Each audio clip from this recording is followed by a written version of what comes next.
Guys, it is Monday, September 15th, 2025, and we just put out some new music today. I've got a new camera angle. I want to take you around the studio because I'm doing this thing a little bit different, just a little different view, so you can see more about what's going on all through the studio. Before we get started, I do want to say, like, subscribe, leave me a comment. I've been working hard on this new music that just came out today. Go stream it. It's called Reckless Abandon. My artist name is Thirsty Deer. Of course, this is Thirsty Deer Studio. Welcome. I'm glad you're here. If you are here live, chat with me in the comments. I'll be sure to take a look at the chat periodically. Usually I have the webcam up right over here over my computer. And I could still use the computer webcam, but it's not great. I'm using this one. I've got a very long USB cable that I got so I could show you kind of a 360 of the studio. And before we get started, I did want to say like, subscribe, leave a comment, because I have been working on this music really a lot, and I haven't got to put out the regular videos like I usually do, but I've been doing a lot of live streams, and I hope y'all are digging them because I really enjoy doing the live streams. And a lot of times, sometimes there won't be people on during the stream, and that's really good in a way because it gives me time to be able to get all the sounds and everything right, work out any glitches or bugs that I may have. Matter of fact, if you saw, I don't think it was on for very long, but about 20 minutes into the last live stream, I was going to show something in the DAW, and I hit a button or something and ended the live stream. And they'll still go up after that to be posted, but because that was so short, usually I make these an hour, and I didn't have a backup recording to put up, I went ahead and took that one off there. I was very close to having this new music out. I was just doing some mix revisions, and I was going to show that. So what I did is I went ahead, I said I'm not going to do any more streams till I get this project done, all the way done, and get everything that goes along with it, the album cover, the video. I always make a tracking video while I'm making the song, and I did that, get all that ready to go, and actually get the song out. It's out now. You can stream it anywhere. Apple Music, YouTube Music, Spotify. Go check it out. Thirsty Deer, Reckless Abandon. But I'm actually going to play you the song. This is giving me some kind of message. YouTube is not. I think we're still good. So we're going to keep rolling with it. But I want to get this video rolling. Let y'all hear some music to start off your day. This song, man, it was a lot of fun to make. And I'm going to show you, as well as taking you around the studio, I'm going to show you some of the things that I do to get my music at the right level for streaming. And just get it sounding right. Some things I use on my mix bus. Some things I use during tracking. We're going to go through that in the DAW as well. But let's listen to this song. I'm going to play you the video, actually, so you got something to look at as well as hear. Here we go. Let's get this pulled up real quick.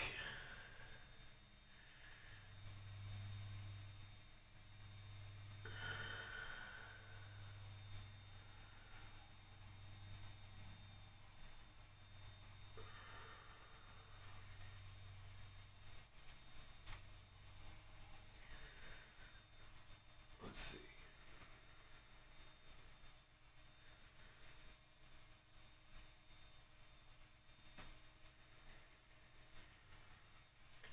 Just hang with me a minute. I thought I had this up. Let's see.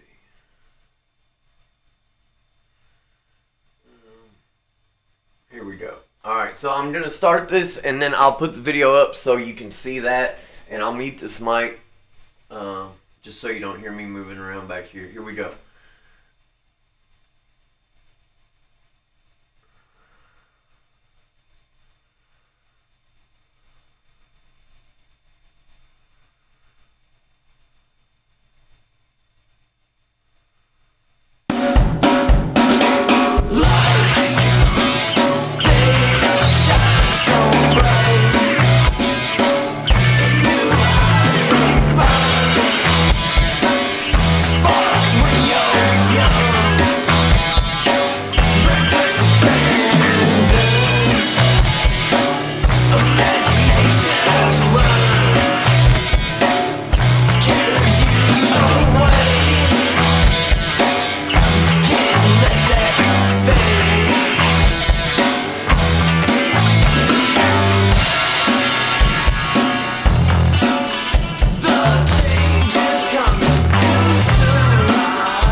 solo.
Alright guys, I tried to play the video for you and it wasn't playing right. It was being very glitchy and things. I think it's because I have this DAW open, and I meant to go through and disable some plugins like I'm doing right now. And I think having all these plugins on, because I just pulled up my template, I was gonna take you guys through the template. And I forgot to disable the plugins, and I think that made the video for the song glitchy and not play right. So what I'll do is at the end of the live stream, I'll play that video again, pull it up for you right, and shut off Ableton. Get out of Ableton at the end of the live stream. But you at least got to hear the song. That's what we do here at the studio. We make fucking music, man, and we're always in here every night. I make music, and I've got a lot of great gear in here. I try not to make this channel too much about gear, but of course, people want to hear about the gear. Everybody's wanting to know what the next big thing is. My thoughts on gear, a lot of times, I don't always go for the brand new thing that just came out, because I want to know if the gear is tested and true and gonna be reliable and hold up and sound great, and I want to know all this before I buy it. So a lot of times I buy gear after it's been out for a while. I only have one piece of actual vintage gear, like from the 60s, and that's my twin reverb back there. But I do have a lot of stuff from the 90s when I started playing, and I've got some stuff modeled on old gear, like these preamps back here. I want to show you all that. I've got a Behringer, actually Mini Moog, a Behringer Poly D. I've got some really great preamps back here, but we'll walk through some of the studio stuff, and I'll show you that. Let's do that. Let's go ahead and do that. So this microphone that I do all my streaming stuff with, and this is usually my lead vocal microphone.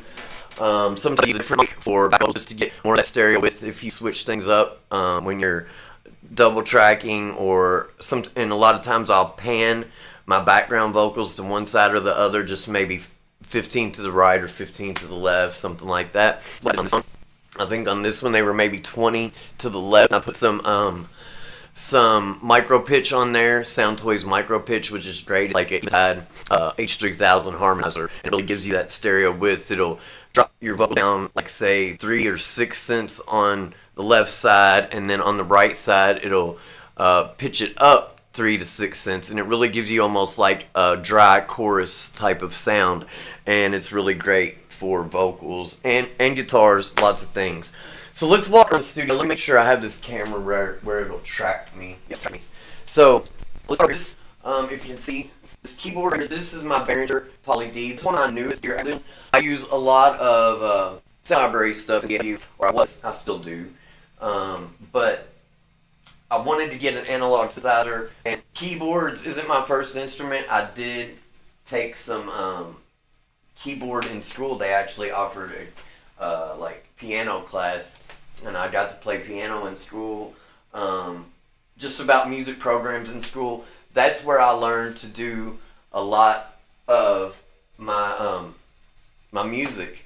My first instrument was drums, and that was because of junior high school band. I started playing drums in junior high, and my camera just turned red. The little light on it.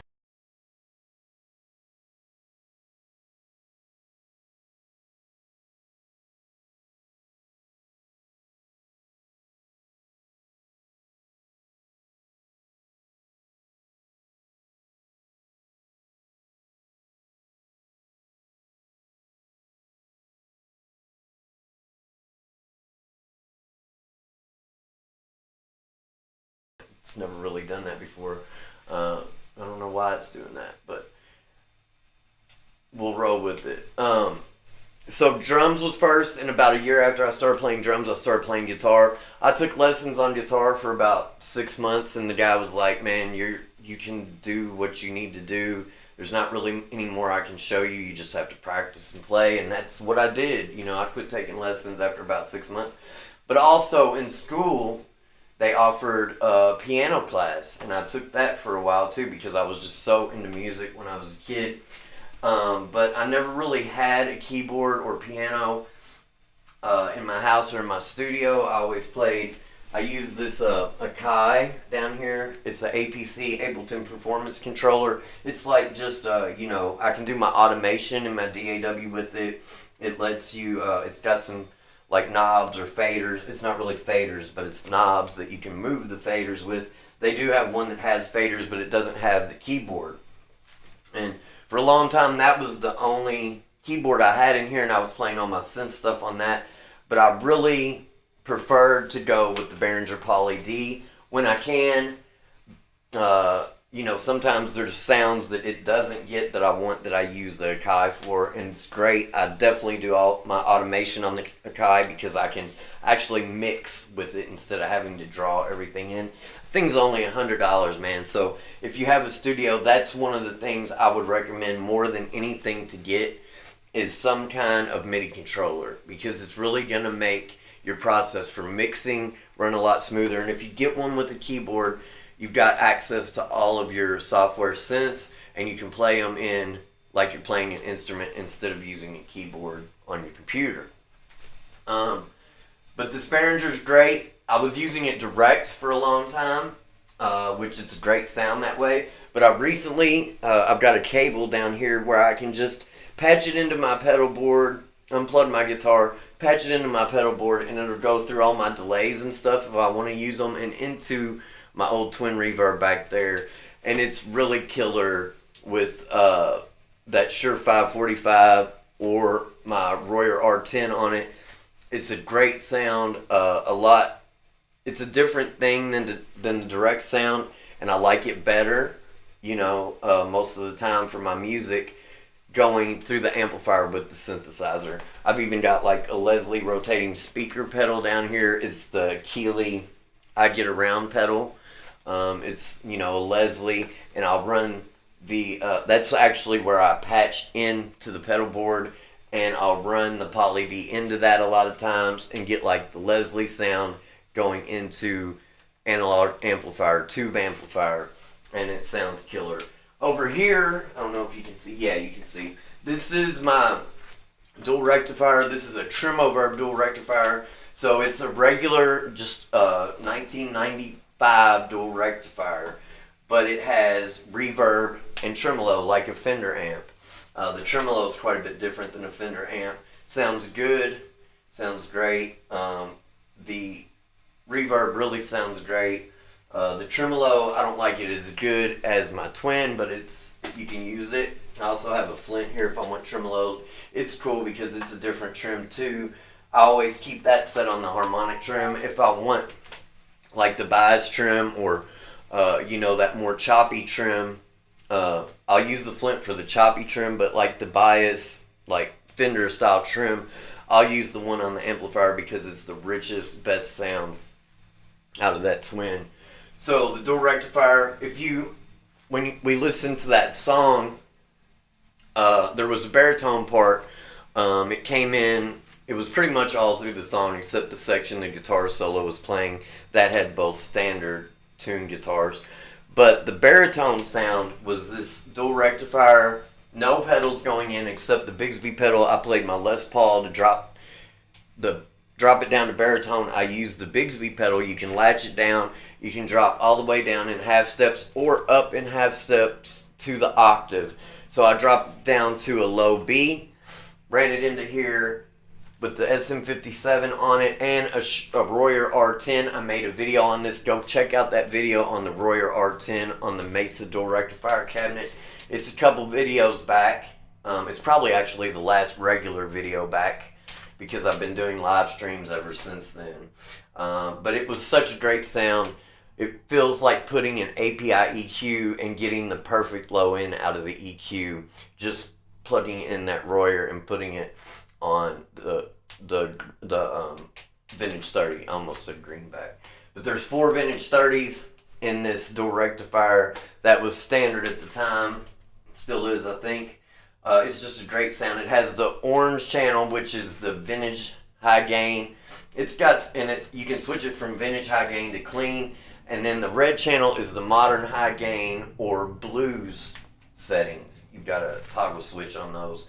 I usually keep them both on modern high gain and vintage high gain.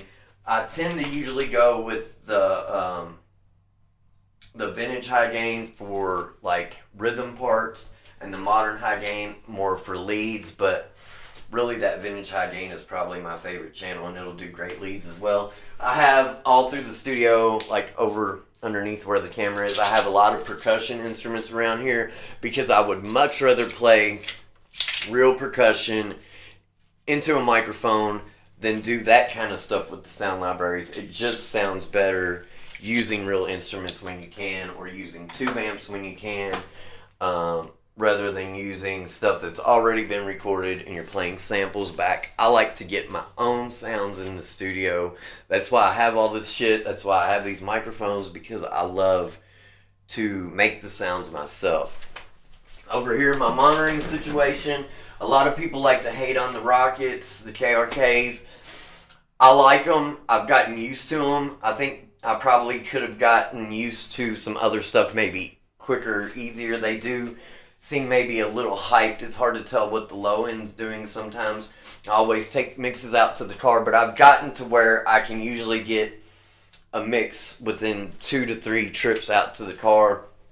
And this time on this new song, I had a great sounding mix, just mixing off the speakers on the first revision for the music. For the vocals, it's a little harder to dial in sometimes. Just these are small speakers. The room isn't treated very much. I just have up some foam, as you can see, because this room sounds good anyway. I mainly think of this as a recording studio, even though I mix in here as well. I try to get everything how I want it to make great recordings.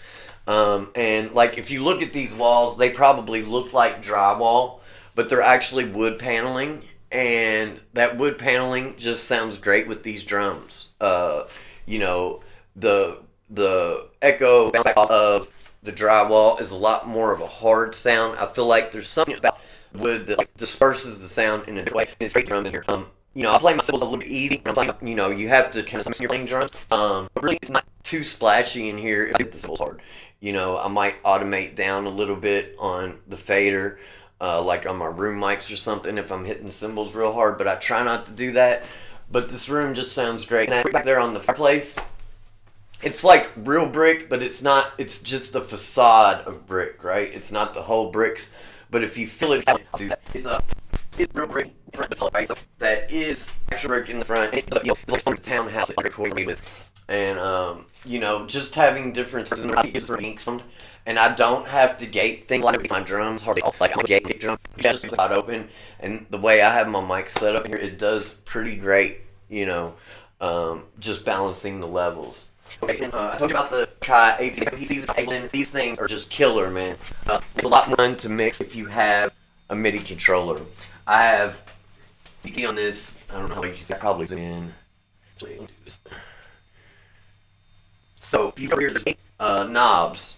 APC Key 25. They have an APC 40 that has faders.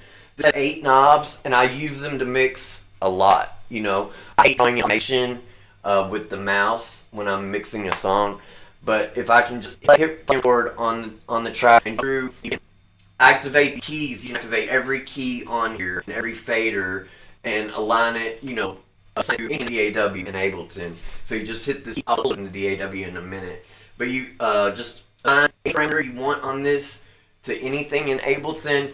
And I'll use these for volume automation on the fader. These faders, you can also, you know, arm and solo up your tracks. You can do everything on this Akai APC. It's only $100. If you're on Ableton, get one, man. It's killer. Plus, you have your little keyboard here.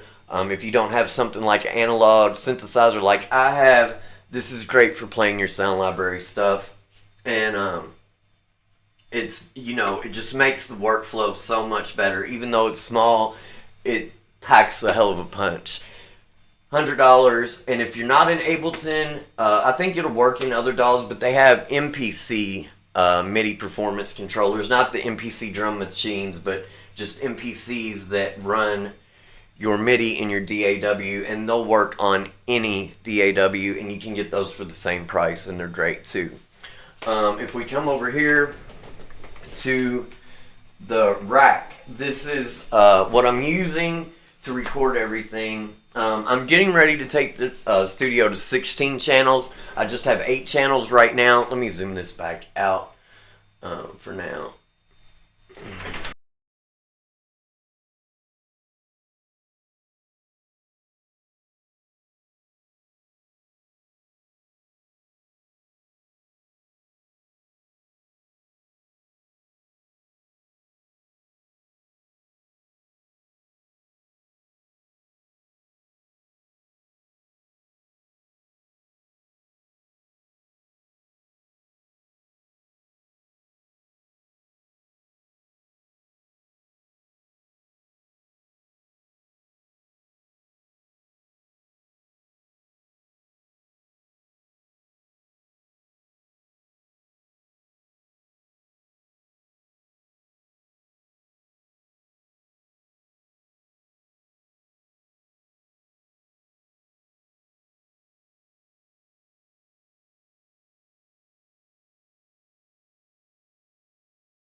Okay, so over here, and what I'm using right now is the Focusrite Scarlett 18i20. This is the Generation 3.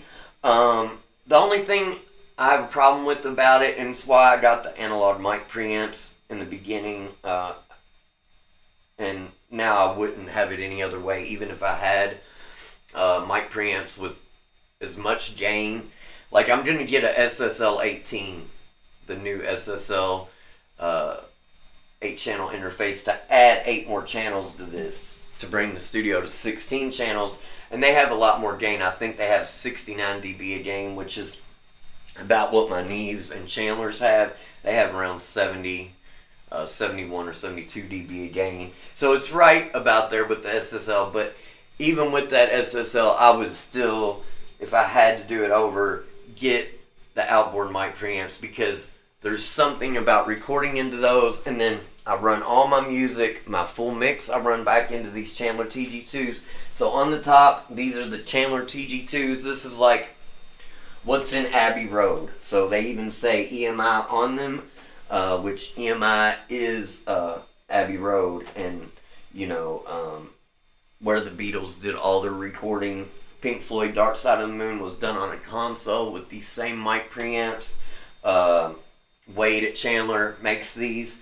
They're killer. I feel like they sound just like those recordings. The first Beatles album that used these preamps, if you've watched the Beatles Get Back, they're on the TG console. Before that, they were on the Red console. Those are 2 preamps, and Chandler does a recreation of those as well. But on this TG2, you get 2 mic preamps, and it's pretty basic. You know, you just have your mic preamps, you have phase, You have, you can flip the phase. You have DIs on both channels. You have impedance switch to take it to 300, and you have phantom power, and that's all you get with those. But that's all you need, man. They're fucking great. All my guitars get tracked through that. Usually one of those is my snare mic, and I have them for one overhead. My full mixes come back out through those. I use them for so much. You're hearing them right now.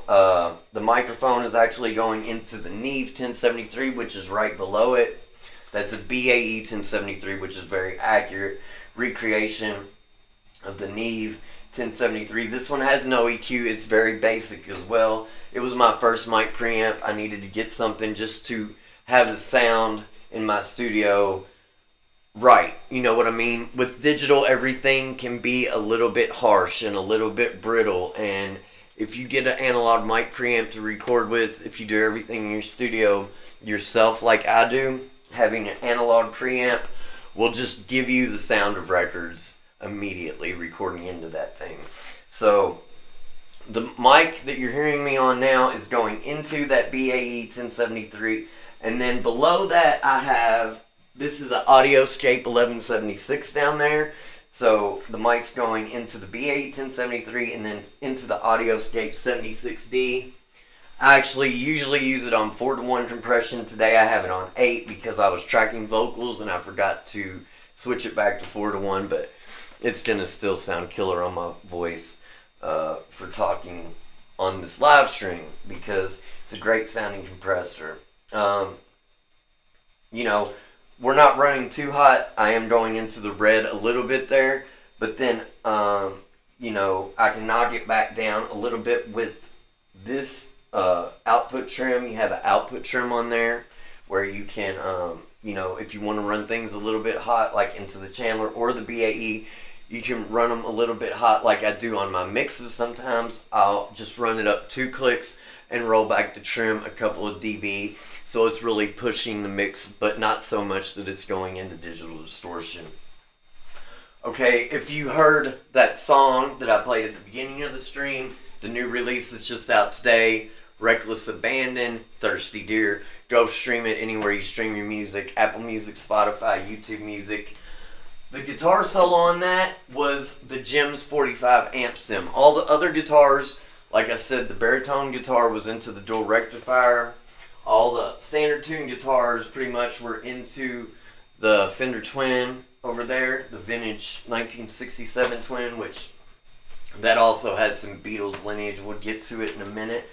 But this Jim's 45, I've used it on a couple solos. I'm not big on using digital stuff in my studio for guitars.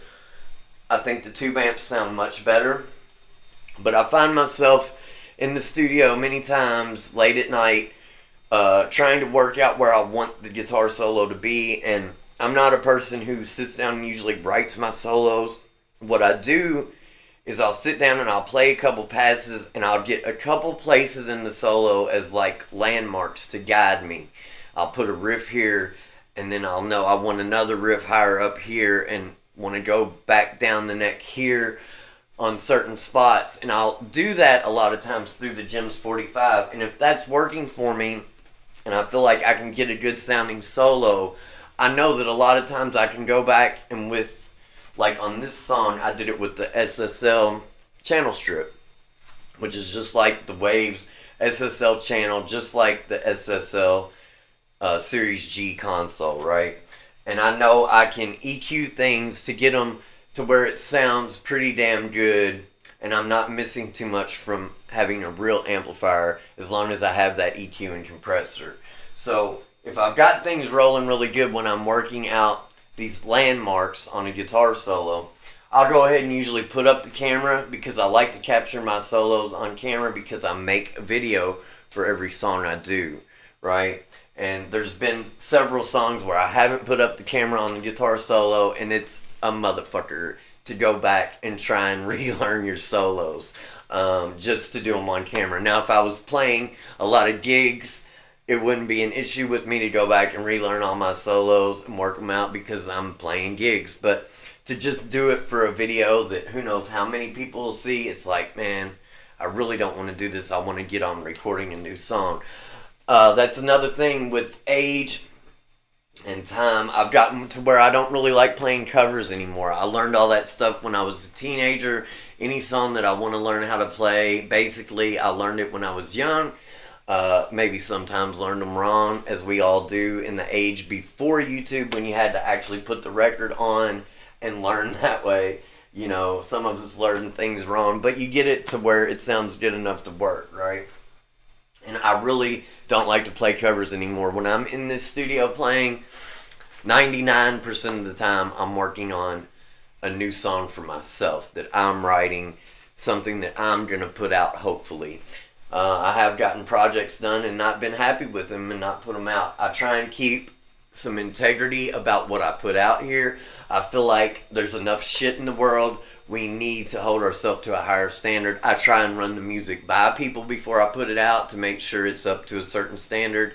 And I check the mixes different places. I check them in the car. I check them here on the speakers. I check them in the headphones. I check them on the phone with earbuds in.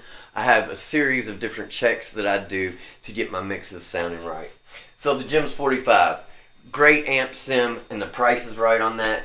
I think about $125 for that amp sim, and it sounds every bit as good as like the UA Lion, in my opinion. And I've talked to other people about it, and they say the same thing.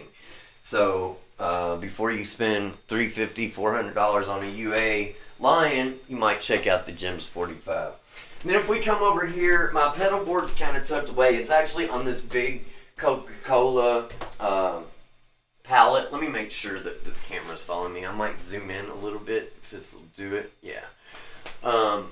You're not going to be able to see too much probably because I have my rack blocking it. But I'll walk you through what pedals I have down here. And then I also have some pedals up here that I mix with on the desk. We'll talk about those too. I mix with those, but when I'm playing guitar, the guitar is going through them. And then when it's time to mix, I just, I have a cable up here.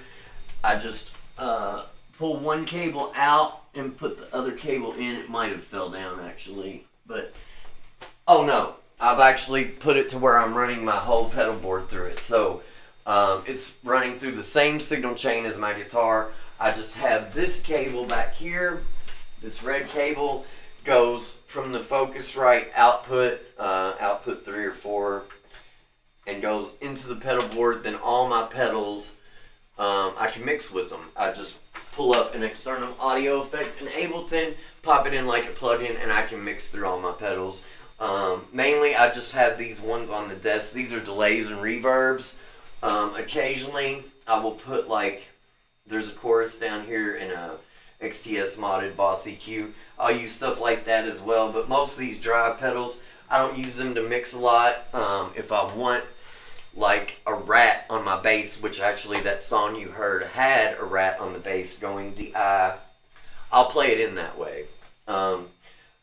Occasionally though, I do put out a song where I want some distortion from a pedal on the vocal, or even really push the guitar that's already dirty with another overdrive or distortion, and I'll do that. But let me just take you through the pedals that are on my board that I use consistently. First, everything the guitar is going into the Analog Man Sun Face. This is a germanium sun face. It's a GE transistor. I had this done by Analog Man. I custom ordered it. It's got the sundial. It's got the top jacks. It's got all the features you can get on it basically. And it's germanium. He also does a silicone version. Then over next we're going into a Big Muff. That's a pretty new pedal for me, and it's the big box Big Muff. It's not a vintage one, but it looks like the old ones. I said, shit, it's a studio board. I'm going to put a big ass Big Muff on there, right? And I love that. It's a cool sound. And if you run that Big Muff, it can be really, you know, kind of scooped in the mids. But a lot of times I'll bring it back with this XTS modded Boss EQ, which is just a Boss GE7 EQ, but XTS mods it, so it's all mid-range frequencies from 400 to 4K. So you have 400, 800, 1.2K, 1.6K, 2K, 2.5K, and 4K. And those are great guitar frequencies. I think they even worked with Tom Bukovac on that pedal.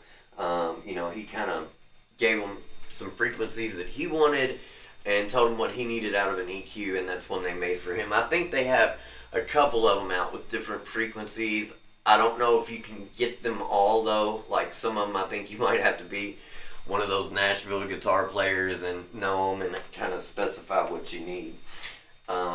But I think they have had some different frequencies on them in the past. Next, so I've got my fuzzes all first. So it's the Analog Man Sunface, then the Big Muff. Then I have Boss FZ1W fuzz. This is a great fuzz. It's got a vintage and a modern side. It's got an EQ on it, which is really great. If you use that EQ and roll it back a little bit so it's not so high-endy, so it's,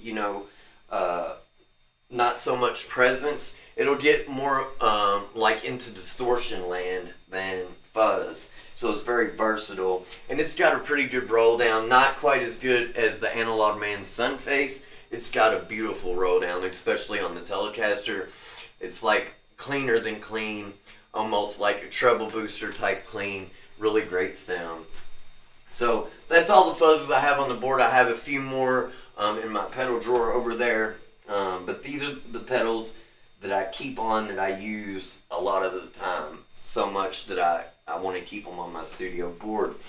After those fuzzes, then we're going into the Drybell Vibe Machine. This is a V2 Drybell Vibe Machine.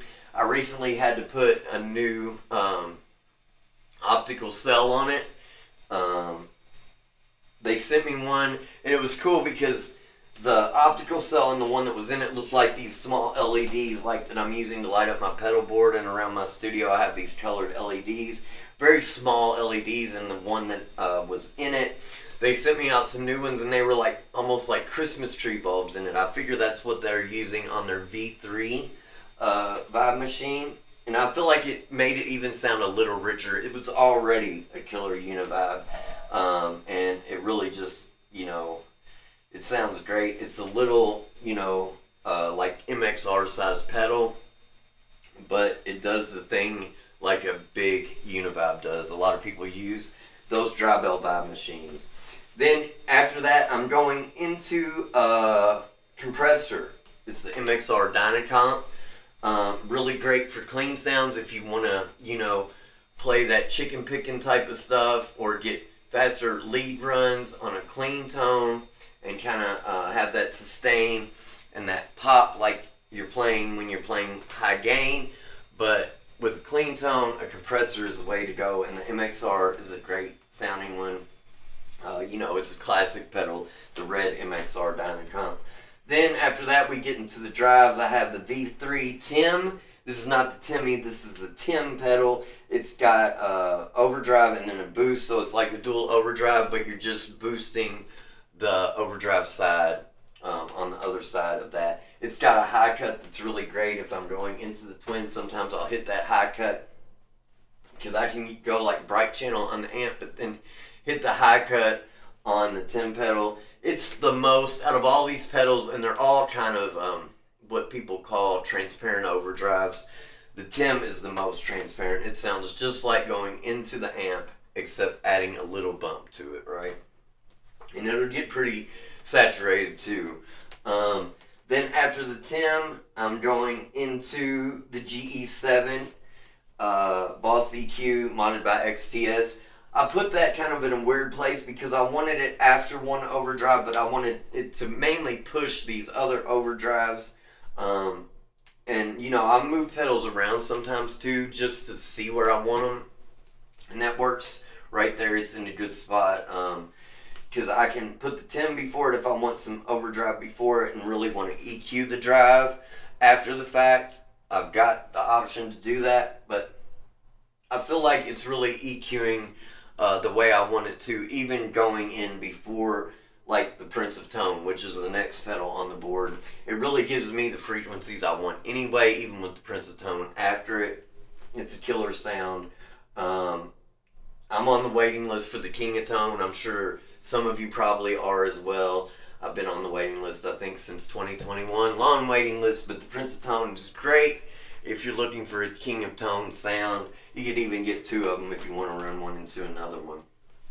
After that, I have the Warm Audio Synth, which is a Klon clone. It's basically the same size, looks just like a Klon, except it has a WA on it for warm audio.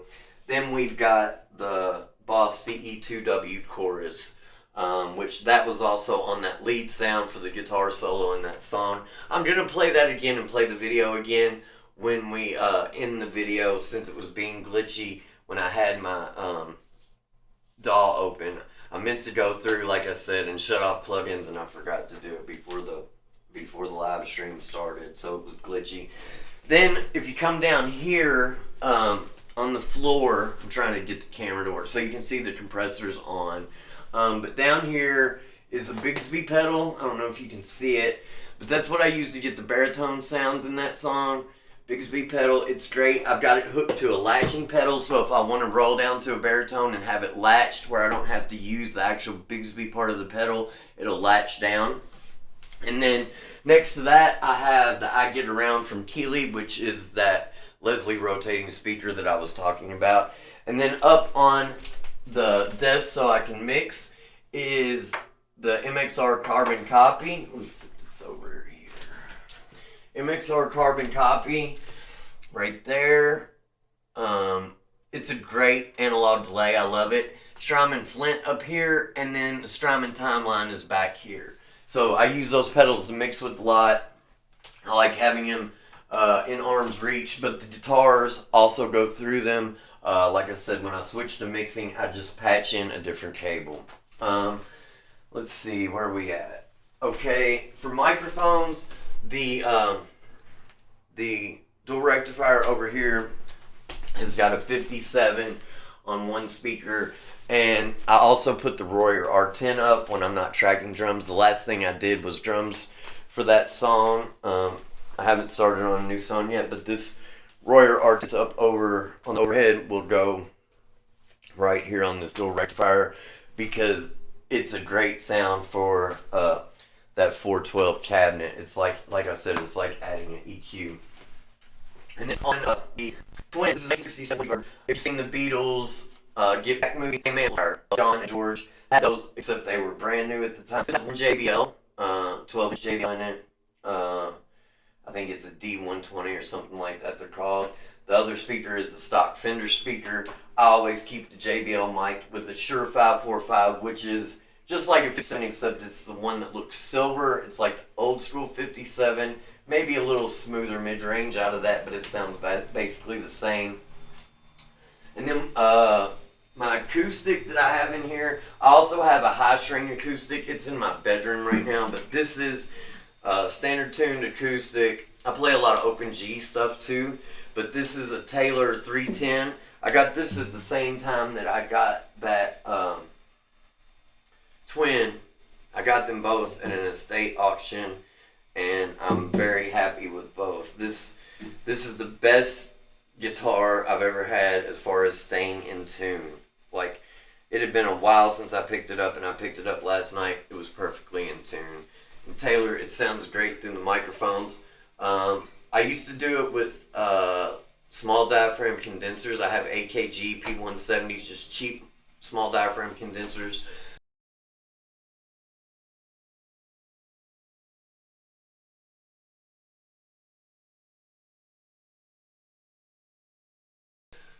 Those cheap small diaphragms are great for acoustic guitars a lot of times, and they are. But since I've gotten this this mic that I'm using for my dialogue here, the United Studio Technology Twin 87, since I've gotten that, that's my mic for acoustic guitar now. It sounds great. You just put it up kind of close to the 12th fret, play, and you've got a great sound, usually. Don't have to do anything to it. Then this bass over here is a made in Mexico Fender P bass. It's a pretty new acquisition. I got it since I started getting my studio together. I didn't have a bass. I was actually using the Bigsby pedal, dropping the guitar to bass to get my sounds at first. It was not giving me what I wanted. It would do the thing, but There's nothing like having a real bass in the studio. And these Made in Mexico Fender Ps are killer. This one's from the early 2000s, and it's great. So, over here to the drums. These drums are 1993 Ludwig Super Classics. They're part of a bigger kit. This is actually a 9-piece kit with double bass drums and 4 tom-toms across the top. But for space in the studio, obviously, I had to cut it.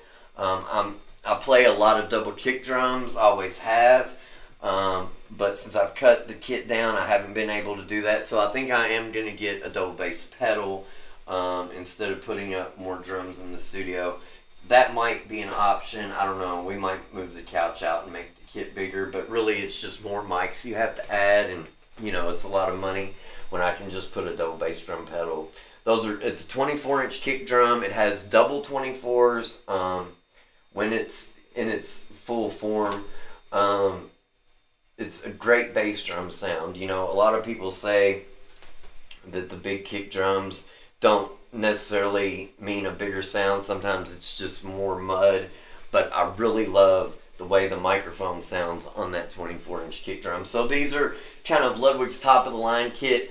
I don't even know if they make the Super Classics anymore. I think they make Classics, which are thicker ply. Back when I bought mine, these were 9 ply, and the Classics were 11 ply. Super Classics are what Ringo played. John Bonham played them for a while. You know, they're the go-to Ludwig drums, in my opinion. I've got a huge snare drum. This is actually a 10-inch deep snare drum that I don't think they make anymore. So it's a 10 by 14. Let me show you. It's as big as most tom-toms. It's huge, right? That's the snare. And I want to get a Ludwig Superphonic too, just to have that classic, crack. But this snare drum is really woody sounding. I like the way it sounds in my music. I feel like it gives me a unique sound, something that not everybody has, right? And when you're in the studio making music, a lot of the way I'm thinking is to be unique and to get different sounds that most people don't have. And any way you can go about doing that, like if I have a natural piece on my drum kit or a guitar that not everybody has, I look at that as a bonus. Because it's going to get me a sound that you don't hear every day. So there's 2 floor toms, a 16 and 18, all Zelgin cymbals. I've got 14-inch quick beat hi-hats.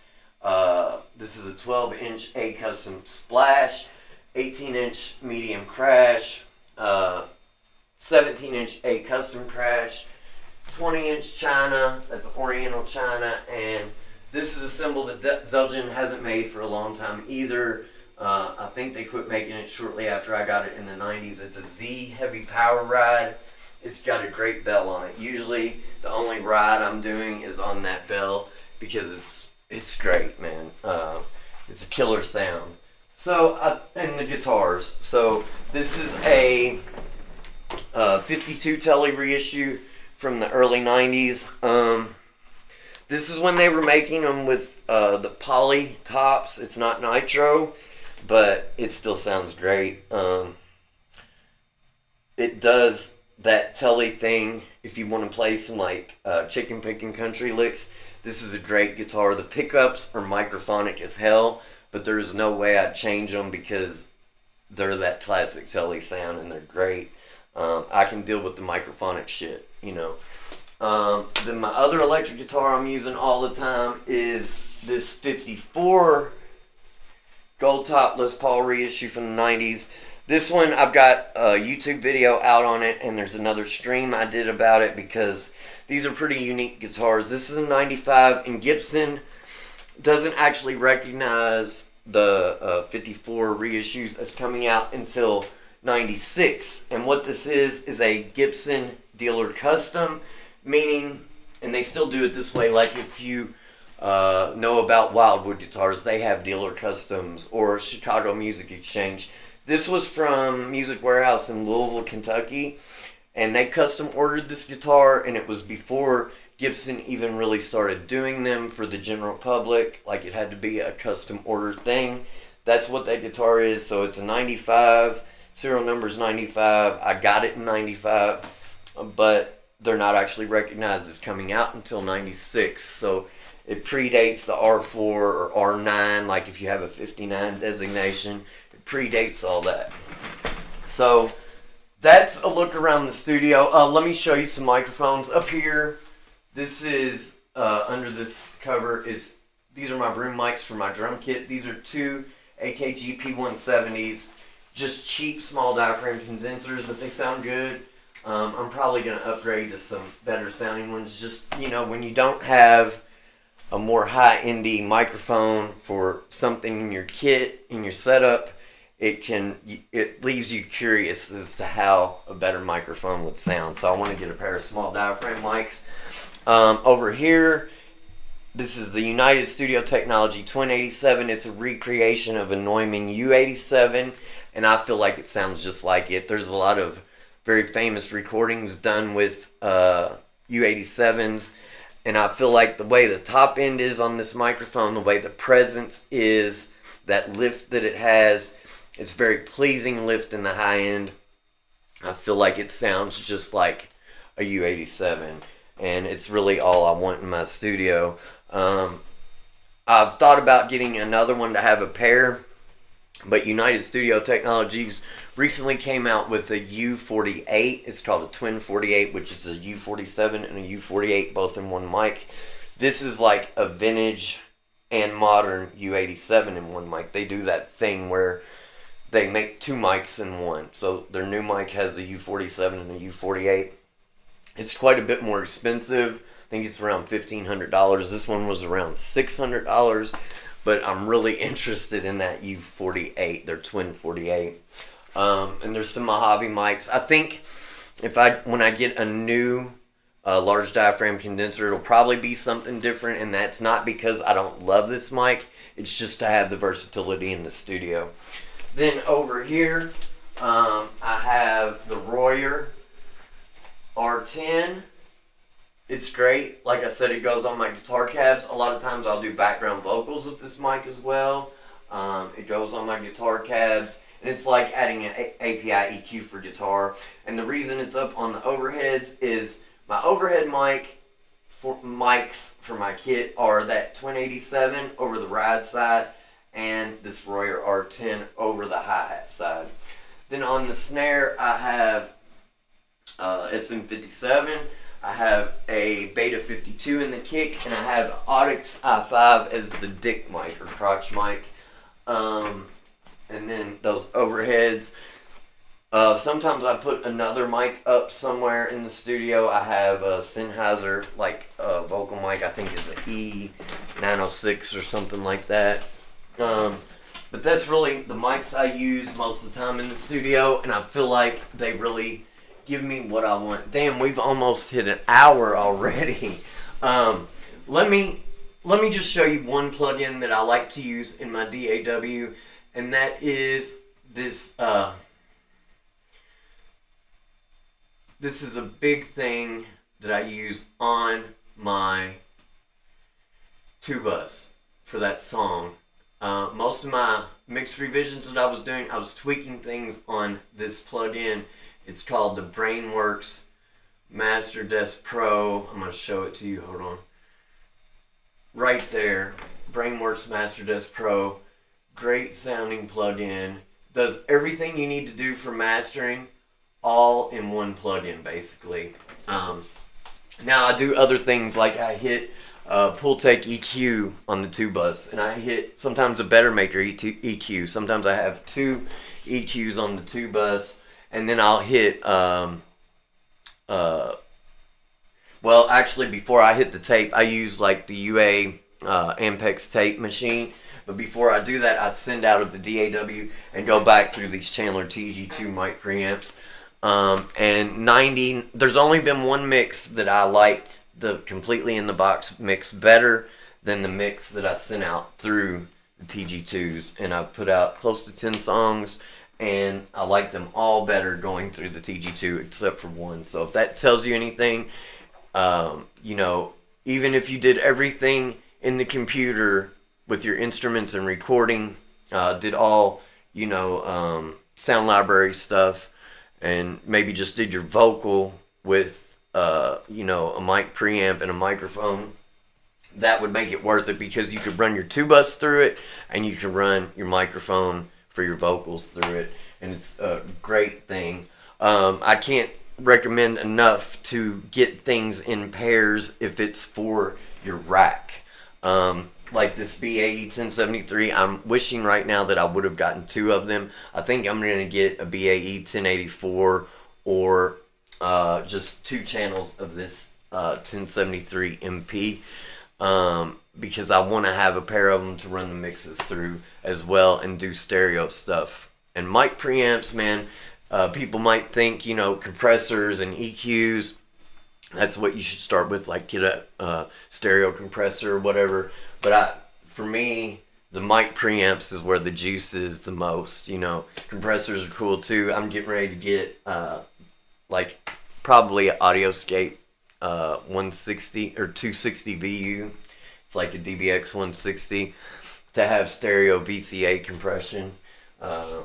Those are cool because you can use them on your mix bus. That's the same type of VCAs as like in an SSL, but that DBX sounds great for drums, for vocals, for a lot of things. So if we look on this plugin, this is got volume where you can boost the volume before you hit the actual limiter. This foundation just gives you a little more in the low end, I feel like. So I keep it on one end of the template. You also have a clipper and glue before you hit the limiter, if you can see right here. Then this XL is really cool. It gives you third and fifth order harmonics. I was reading about it this weekend because I found myself using it a lot and I didn't know exactly what it was doing, so I wanted to read about it. It's giving you third and fifth order harmonics. And then this THD is giving you your total harmonic distortion. And it does so much more. It's got high pass, low pass filter down here. It's got resonant filters over here, resonance filters. It's got a de-esser. It's also got general EQ here for low, mids, and highs. It's got these tone knobs where you can adjust your bass, mid, your high, and your presence. You really get a lot of versatility with this plugin. It's got a lot of mid-side stuff here. Just different ways you can treat your mix to get different sounds and experiment. I found that I had a mix that I liked on my second revision. Really, my first revision would have worked, but my second revision I liked well enough to put it out. Let me get me back on the camera here. So yeah, my second revision, my first revision I liked well enough to put out. My second revision was killer, and then I did 10 more revisions just dicking around with that Master Desk Pro because it's such a great thing and you can really tweak, and get the mix you want. I'm going to shut this DAW down so hopefully the video will play for the song. I think we were probably getting, well, maybe I can't shut it down. We were probably getting, CPU spikes from the,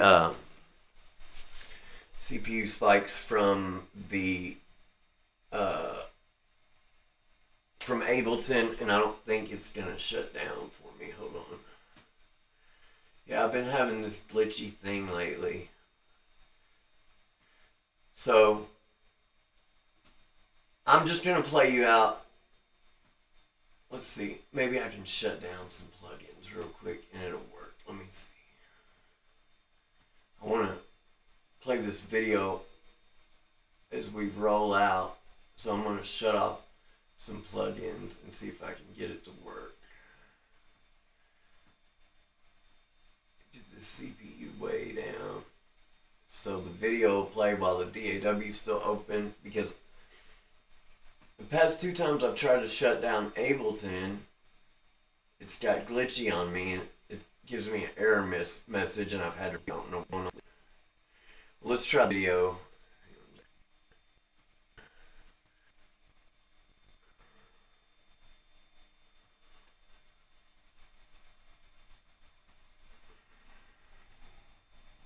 Yeah, now we got the CPU down pretty low, so hopefully it'll play. And that's how we're gonna sign off. And go stream this new music, man. It sounds killer. in the up a little bit. It's Spotify, Apple Music, all the places you stream music. It's there. Thirsty Deer is the artist name, and I'm gonna try and play the video with. If not, I'll just give you the audio. But here we go.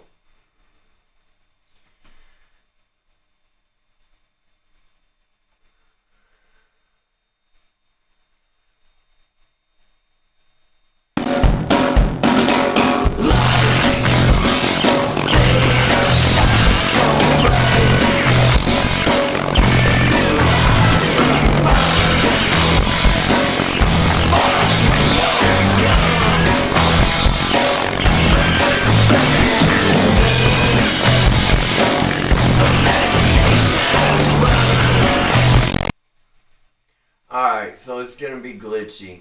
So I'm gonna just play you out.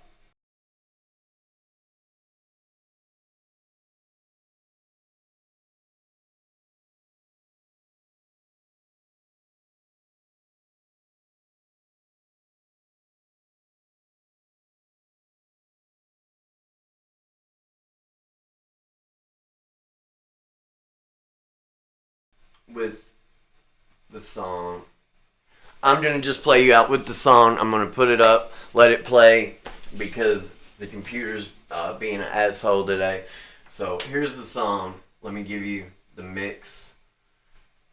Here you go. Have a good day.